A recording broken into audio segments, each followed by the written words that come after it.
Good morning students.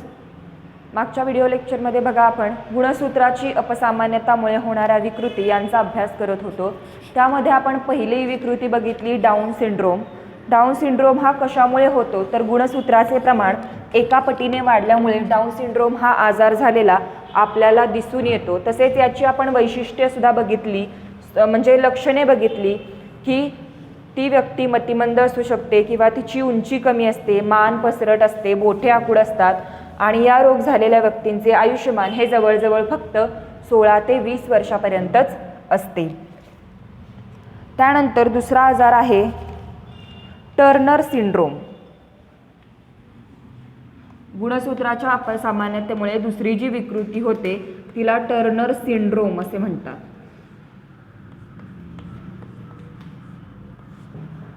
Turner syndromes तर बघा याच्यामध्ये अलिंगी गुणसूत्राप्रमाणे लिंग गुणसूत्रातील अपसामान्यतेमुळे काही विकार उद्भवतात.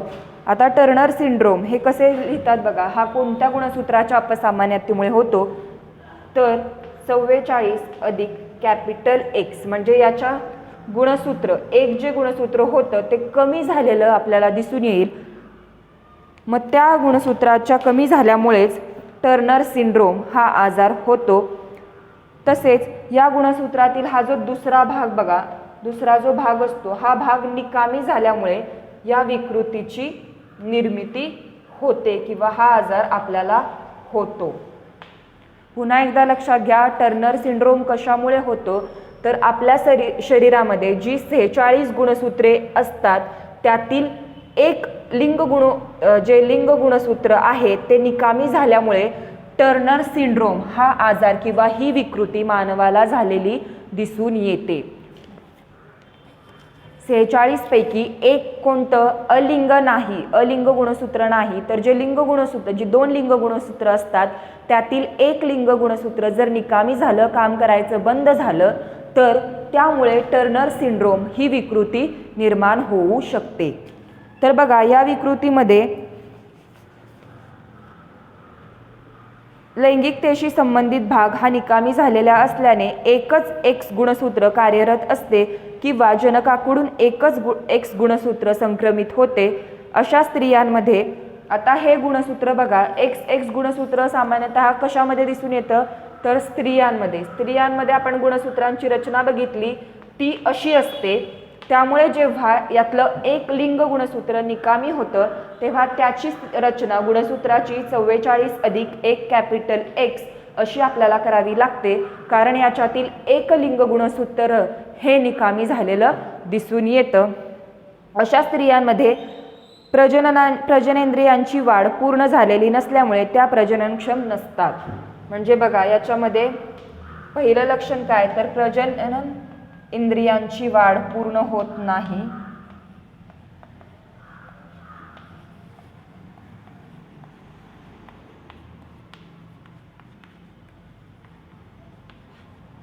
त्यामुळे काय होतं तर स्त्रिया प्रजननक्षम नसतात.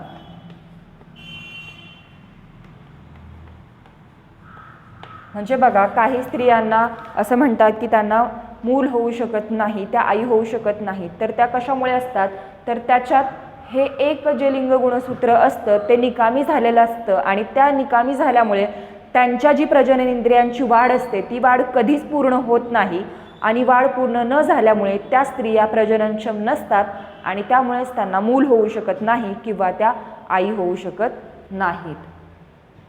त्यानंतर पुढचा जो आजार आहे तो क्लाइनफेल्टर सिंड्रोम.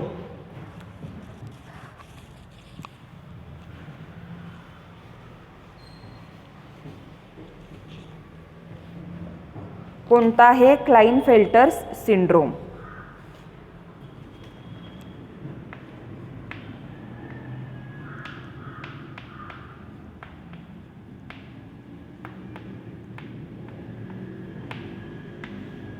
यामध्ये बघा यामध्ये काय होतं, हा आजार सुद्धा प्रामुख्याने आपल्याला स्त्रियांमध्येच दिसून येतो, कारण या आजारामध्ये 44 अधिक XXY म्हणजे एक लिंग गुणसूत्र अधिक वाढल्याचं आपल्याला दिसून येतं. तर पुरुषांमधील लिंग गुणसूत्रातील अपसामान्यतेमुळे हा आजार किंवा हा विकार उद्भवतो। यात पुरुषांमध्ये 44 अधिक XY खेरीज X गुणसूत्र हा जो आजार आहे तो सामान्यतः पुरुषांमध्ये आढळून येतो, कारण पुरुषांमध्ये फक्त बघा XY हे गुणसूत्र असतं, परंतु काही कारणामुळे X हे गुणसूत्र अधिक त्यात निर्माण होतं किंवा ॲड होतं आणि त्यामुळे त्यांच्यामध्ये पुरुषांमध्ये क्लाइनफेल्टर सिंड्रोम हा आजार झाल्याचे आपल्याला दिसून येते। तसेच बघा पुरुषांमध्ये X गुणसूत्र अधिक असल्यामुळे गुणसूत्रांची संख्या ही 44 अधिक XXY अशी होते। ज्या पुरुषांमध्ये गुणसूत्रे अशा स्वरूपात असतात ते पुरुष अल्पविकसित असतात आणि प्रजननक्षम नसतात। आता याची लक्षणे काय, तर अल्पविकसित पुरुष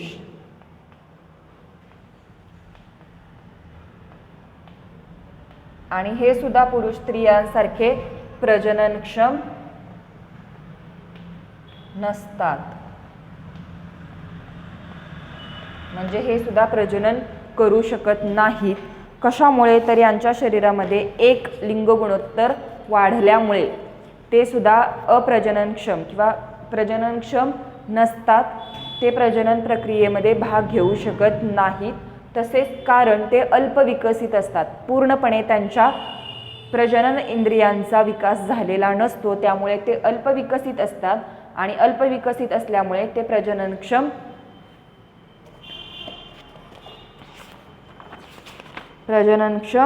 नसतात आणि अशाच विकृतीला क्लाइनफेल्टर सिंड्रोम असे म्हणतात।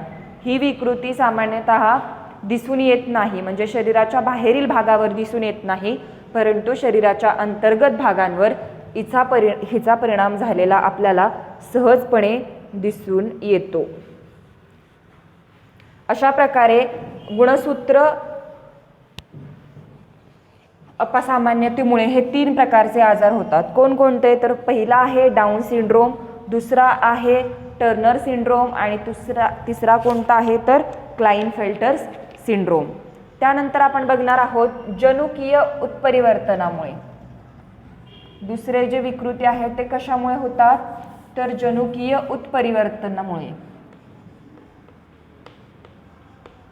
जनुकीय उत्परिवर्तनामुळे होणाऱ्या विकृती कोणकोणत्या आहेत ते आपण बघूयात। त्यातलं पहिलं बघा, एखाद्या सामान्य जनुकामध्ये उत्परिवर्तन होऊन त्याचे रूपांतर सदोष जनुकात होण्याने जे विकार उद्भवतात त्यांना एकजनुकीय विकृती असे म्हणतात। या प्रकारचे सुमारे 4000हून अधिक मानवी विकार हे माहीत झालेले आहेत, म्हणजे जनुकामुळे एकूण 4000पेक्षा जास्त विकार मानवाला होऊ शकतात याचा शोध आपण लावलेला आहे।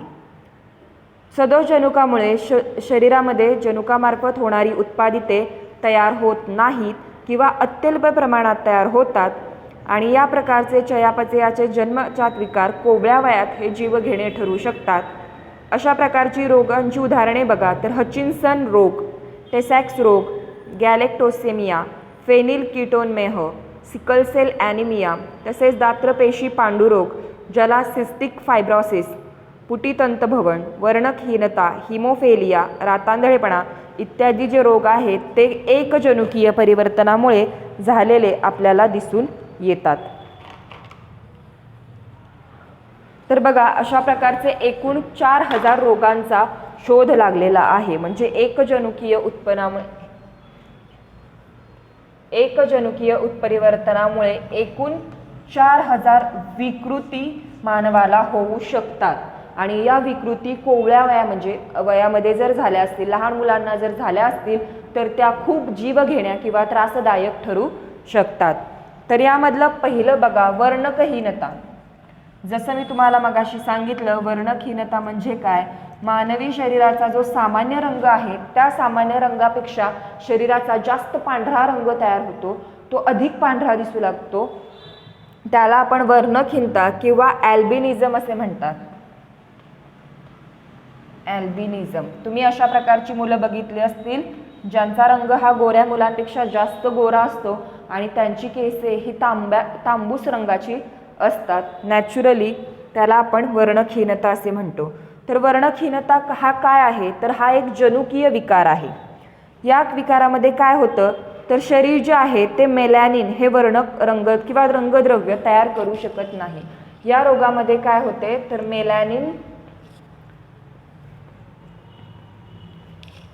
मेलॅनिन तयार होत नाही. आपल्या शरीराला जो रंग प्राप्त होतो, मग तो रंग काळा असू दे, सावळा असू दे किंवा पांढरा असू दे, तो रंग शरीराला कशामुळे प्राप्त होतो तर आपल्या शरीरामध्ये किंवा आपल्या त्वचेमध्ये मेलॅनिन नावाचं जे घटक असतं किंवा जे वर्णक असतं, त्यामुळे आपल्या शरीराला वेगवेगळ्या छटांमध्ये रंग प्राप्त होतो. आता बघा, ज्या माणसाचा रंग काळा आहे त्याच्या शरीरात मेलॅनिनचं प्रमाण हे सर्वात जास्त असतं. ज्याचा रंग सावळा आहे त्याच्या शरीरात ते मध्यम असतं आणि ज्याचा रंग गोरा आहे त्याच्या शरीरात ते कमी प्रमाणात आढळून येतं. परंतु ज्यांना वर्णकहीनता, ज्यांच्या शरीरात काहीच प्रकारे किंवा काहीही अंशी मेलॅनिनचं प्रमाण नसतं, मेलॅनिन दिसूनच येत नाही, अशा वेळेस वर्णकहीनता हा आजार होतो. म्हणजे वर्णकहीनता आजार कशामुळे होतो तर मेलॅनिनचं प्रमाण नसल्यामुळे किंवा ते अत्यल्प असल्यामुळे वर्णकहीनता हा आजार असल्याचे दिसून येते. तेव्हा बघा, या विकारामध्ये शरीर मेलॅनिन हे वर्णक तयार करू शकत नाही. तसेच त्यामुळे डोळे, त्वचा आणि केस यांना जो तपकिरी रंग येत असतो तो मेलॅनिन या वर्णकामुळे येत असतो. त्यामुळेच वर्णकहीन ज्या व्यक्ती आहेत त्यांची त्वचा ही निस्तेज आणि केस पांढरे किंवा तांबूस दिसून येतात. तसेच डोळे सामान्यपणे गुलाबी असतात, कारण परितारिका आणि दृष्टिपटल यामध्ये वर्णक नसते. आता बघा, पहिलं आपण बघितलं त्वचा निस्तेज व पांढरी असते, एकदम पांढरी दिसते. केसाचा रंग सुद्धा पांढरे किंवा तांबूस केस. त्यानंतर डोळ्याचा रंग हा गुलाबी. सामान्य माणसाचे डोळे गुलाबी हे कधीच नसतात, कारण त्याच्या डोळ्यामध्ये वर्णक उपलब्ध असते. परंतु ज्यांना वर्णकहीनता हा आजार झालेला आहे त्यांचे डोळे हे गुलाबी असतात, कारण त्यांच्या परितारिका आणि दृष्टिपटल यांच्यामध्ये वर्णक नसते. वर्णकामुळेच आपल्या डोळ्यांना निळा, काळा, तांबडा किंवा ब्राऊन म्हणतो आपण, भुरे असे रंग प्राप्त झालेले असतात. परंतु ज्यांना वर्णकहीनता आजार झालेला असतो त्यांच्यामध्ये वर्णक उपलब्ध नसल्याने त्यांच्या डोळ्यांचा रंग हा गुलाबी असतो. त्यानंतर पुढचा आजार बघूयात, तो आहे दात्रपेशी पांडुरोग. पुढची जी विकृती होते जनुकामुळे तिचे नाव आहे दात्रपेशी पांडुरोग.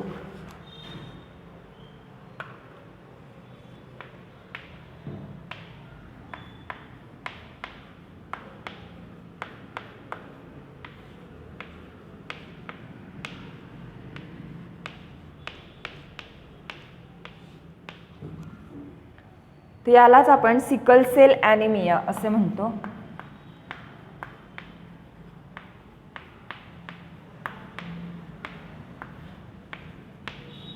Sickle cell anaemia. तर या विकृतीमध्ये काय होतं, प्रथिने आणि DNA इत्यादींसारख्या रेणूंच्या रचनेत कोणत्याही अगदी थोड्या बदलांचा परिणाम रोग किंवा विकार होण्यामध्ये होतो. म्हणजे हा जो दात्रपेशी पांडुरोग आहे तो कशामुळे होतो तर प्रथिने किंवा जे DNA आहे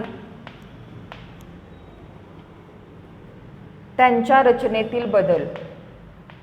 प्रथिने किंवा DNAची जी शरीरातील रचना आहे त्या रचनेत जर बदल झाला तर दात्रपेशी पांडुरोग ही विकृती आपल्याला होऊ शकते. त्यामध्ये बघा, हिमोग्लोबिन रेणूच्या रचनेतील हे 6वे अमिनो आम्ल म्हणजेच ग्लुटामिक आम्ल होय. याची जागा जर व्हॅलिन या आम्लाने घेतल्यास हिमोग्लोबिनच्या रेणूंची रचना किंवा आकार हा बदलतो. त्यामुळे काय होते तर लोहित रक्तकणिकांचा विवृत्ताकृती असलेला सामान्य आकार हा विळ्याच्या आकाराचा बनतो आणि या स्थितीला दात्रपेशी पांडुरोग असे म्हणतात. या विकाराने बाधित व्यक्तींमध्ये हिमोग्लोबिनची ऑक्सिजन वाहून नेण्याची जी कार्यक्षमता असते ती कमी होते. यामध्ये बघा कोणती लक्षणे आहेत तर पहिलं, हिमोग्लोबिन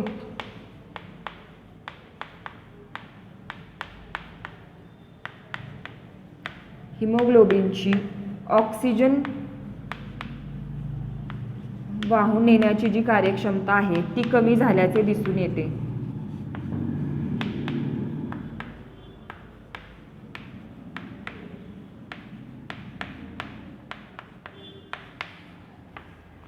त्यानंतर दुसरं आहे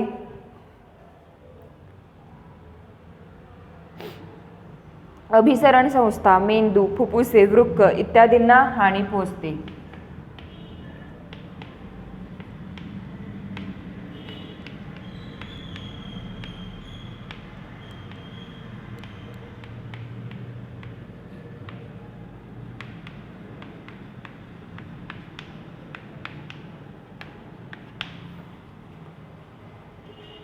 तसेच हा आजार अनुवंशिक आहे, त्यामुळे गर्भधारणेच्या वेळी जर जनुकीय बदलांमुळे हा आजार होतो. आई आणि वडील दोघेही जर सिकल सेलग्रस्त किंवा वाहक असल्यास त्यांच्या अपत्यांना सुद्धा हा आजार होऊ शकतो. त्यामुळे समाजातील सिकल सेल वाहक किंवा सिकल सेलग्रस्त व्यक्तींनी आपापसात विवाह करणे टाळणे हे त्याच्यावर महत्त्वाचा उपाय होऊ शकतो. कारण अशा दोन सिकल सेलग्रस्त व्यक्तींनी जर एकसाथ विवाह केला तर त्यांना होणारी अपत्य त्यांना सुद्धा सिकल सेल हा आजार होऊ शकतो. तसेच हा आजार मुख्यतः हिमोग्लोबिनच्या रचनेत जे ग्लुटामिक आम्ल तयार होते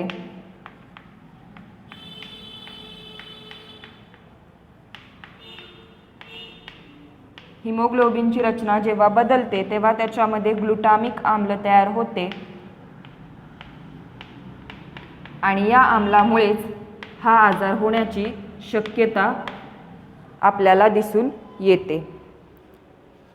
तसेच बघा, या आजाराने बाधित व्यक्तींचे सुद्धा 2 प्रकार पडतात.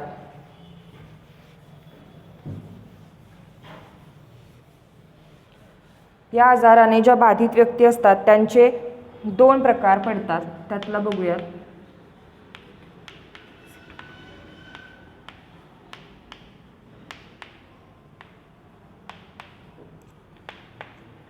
त्यातला पहिला आहे सिकल सेल वाहक व्यक्ती.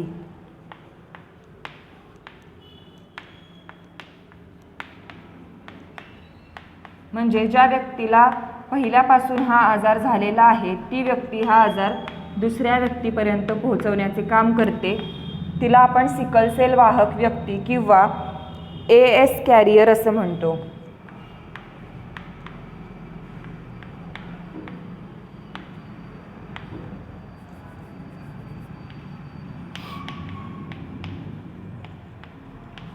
कॅरियर असं म्हणतो. आणि दुसरा जो आहे तो सिकल सेल ग्रस्त किंवा पीडित व्यक्ती.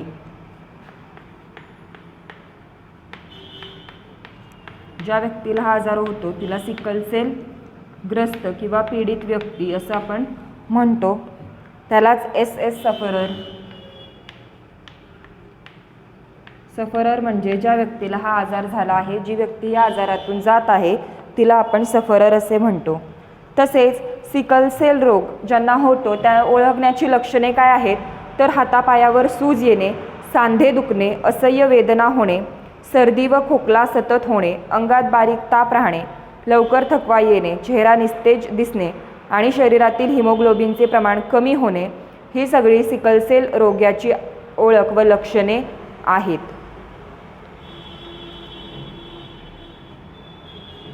त्यानंतर पुढचा बघा, सिकल सेल आजार जो आहे त्याच्यावरती उपाययोजना कोणकोणत्या आहेत ते बघूयात.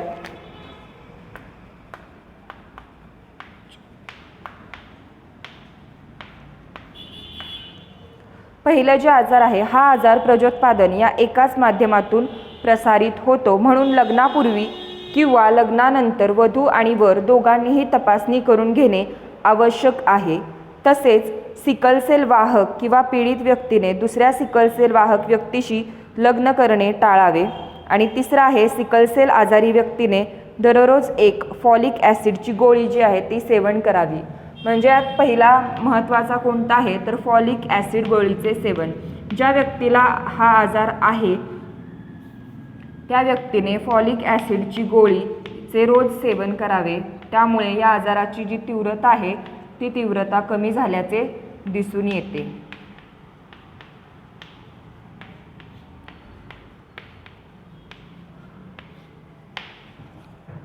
अशा प्रकारे जनुकीय उत्परिवर्तनामुळे एकूण महत्त्वाचे 2 विकृती होतात. त्यातली पहिली बघितली आपण वर्णकहीनता, ज्यामध्ये शरीराचा रंग पांढरा होतो, आणि दुसरा आहे दात्रपेशी पांडुरोग, ज्यामुळे हा आजार आपल्या शरीराच्या आतील भागामध्ये झालेला दिसून येतो. तसेच यामध्ये जी लक्षणे असतात ती हातापायावर सूज येणे, सांधे दुखणे, असह्य वेदना होणे यासारखी लक्षणे सिकलसेल आजारग्रस्त रोग्याची दिसून येतात. आणि जेव्हा सामान्य म्हणजे ज्या व्यक्तीला हा आजार झालेला आहे ती जर सामान्य असेल तर तिच्यामध्ये 2 कॅपिटल ए ने दर्शवले जाते. तसेच जर ती त्या आजाराची वाहक असेल तर AS या अक्षराने दाखवतात. वर जर ती या रोगाची पीडित असेल तर ते 2 कॅपिटल S ने दाखवले जाते. त्यानंतर पुढची आहे ती तंतुकणिकीय विकृती.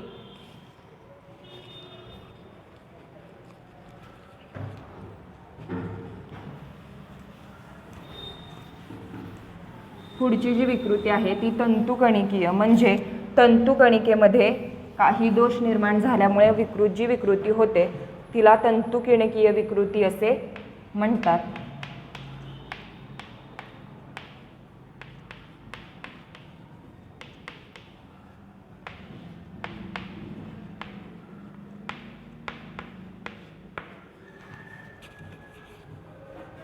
तंतुकणिकेतील DNA रेणूतील जनुकेही उत्परिवर्तनाने सदोष होऊ शकतात. भ्रूण विकसित होताना अंडपेशीकडूनच तंतुकणिका येत असल्याने या प्रकारे उद्भवणारे विकार हे फक्त मातेकडूनच संततीला मिळतात. लेबेरची अनुवंशिक चेताविकृती हे तंतुकणिकीय विकृतीचे उदाहरण आहे. म्हणजे बघा, तंतुकणिकीय विकृती कशामुळे होते तर तंतुकणिकेमध्ये जे DNA उपलब्ध असतात,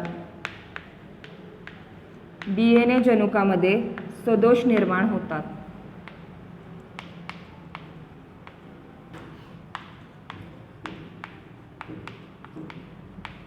त्याच्या उत्परिवर्तनामुळे जे सदोष निर्माण होतात त्या सदोषामुळे तंतुकणिकीय विकृती निर्माण होते आणि याचा प्रसार हा मातेकडून अपत्याकडे झालेला दिसून येतो.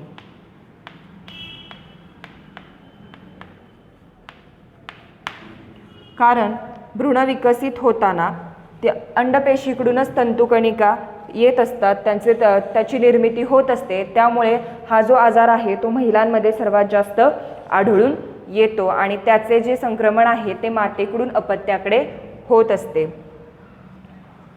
पुढचा आजार आहे बहुजनुकीय उत्परिवर्तनामुळे होणाऱ्या विकृती. एकजनुकीय आपण मगाशी बघितलं, आता आहे बहुजनुकीय, म्हणजे एकाच वेळी अनेक जनुकांचं जे उत्परिवर्तन होतं त्यामुळे कोणकोणत्या विकृती होतात.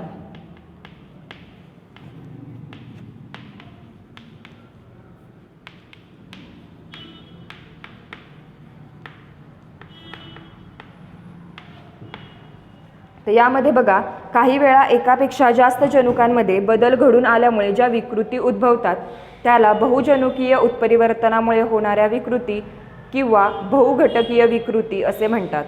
अशा बहुतेक विकारात गर्भावस्थेतील अर्भकांवर आजूबाजूच्या पर्यावरणातील घटकांचा परिणाम घडल्यामुळे विकारांची तीव्रता वाढते आणि अनेक सामान्य आढळणाऱ्या विकृती यामध्ये निर्माण होतात. त्यामध्ये पहिलं जे आहे ते दुभंगलेले ओठ. या ज्या विकृती असतात त्या बाहेरील शरीरावर याचा जास्त परिणाम झालेला दिसून येतो. त्यातली पहिली जी विकृती असते ती दुभंगलेली ओठ, म्हणजे जन्मजातच काही अर्भकांचे जे ओठ असतात ते 2 भागांमध्ये विभागलेले आपल्याला दिसून येतात. त्यानंतर दुभंगलेली टाळू,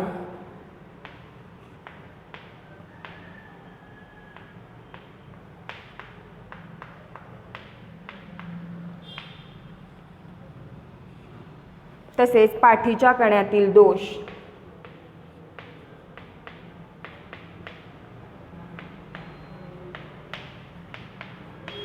हे आजार बहुजनुकीय उत्परिवर्तनामुळे घडून येतात. त्याप्रमाणे जे साधे मधुमेह, रक्तदाब, हृदयविकार, दमा, अतिस्थूलता म्हणजे ज्यांचं वजन हे खूप जास्त आहे, ते स्थूल आहेत, हे जे सारे आजार आहेत ते बहुजनुकीय उत्परिवर्तनामुळेच या विकृती घडून आलेल्या असतात। अशा प्रकारे आनुवंशिक विकृतींचे 4 टप्प्यांमध्ये विभाजन होते। पहिलं आहे ते गुणसूत्रांच्या असामान्यतेमुळे, दुसरं जनुकीय आणि तिसरं होतं आपलं तंतुकणिकीय विकृती। अशा प्रकारे हा जो आपला पाठ आहे अनुवंशिकता आणि परिवर्तन इथेच संपत आहे। धन्यवाद।